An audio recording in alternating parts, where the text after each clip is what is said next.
আসসালামু আলাইকুম। সবাই কেমন আছেন? আমরা আলহামদুলিল্লাহ ভালো আছি। তা আমি আজকে সরিষা দিয়ে ছিম ভাজি করব।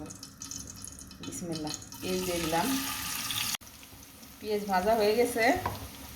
এখন আমি এখানে সরিষা, কাঁচামরিচ, আদা, রসুন, লবণ, একটু হলুদ সব কিছু একসাথে ব্লেন্ড করে নিয়েছি। এটা এখন দিয়ে দিব।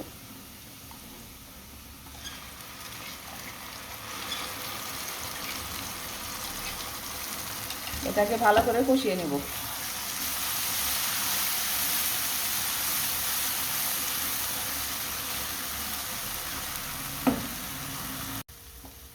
মশলা কষানো হয়ে গেছে।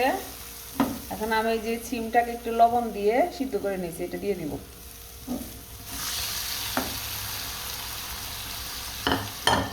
দিয়ে এটা দিয়েও ভালো করে কষিয়ে নেব। কষানো হয়ে গেছে। এখন আমি এখানে একটু পানি দিয়ে দেবো।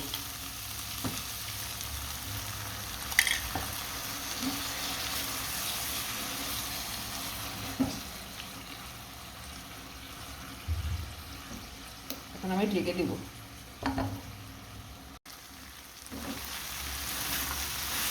কালারটা অনেক সুন্দর হয়েছে।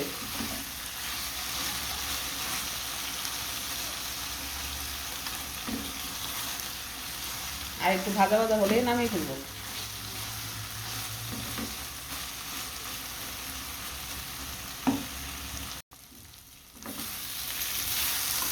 ভাজি হয়ে গেছে।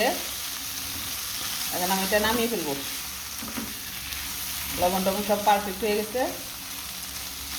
ভাজা ভাজা হয়ে গেছে, এবার নামিয়ে ফেলবো।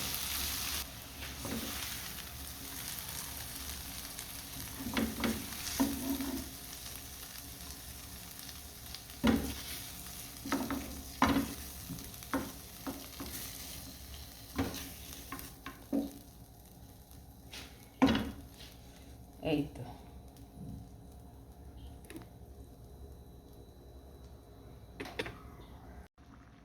আমার মুড়ি ঘন্ট রান্না শেষ। রেসিপিটা আরেকটা ভিডিওতে আছে, এই জন্য আজকে রেসিপি দিলাম না। এখন আমি ধনে পাতা দিয়ে দিচ্ছি।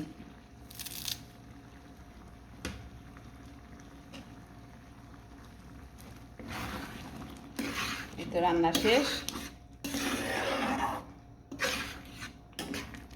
আজকে ছিম ভাজি আর হচ্ছে মুড়ি ঘন্ট। এই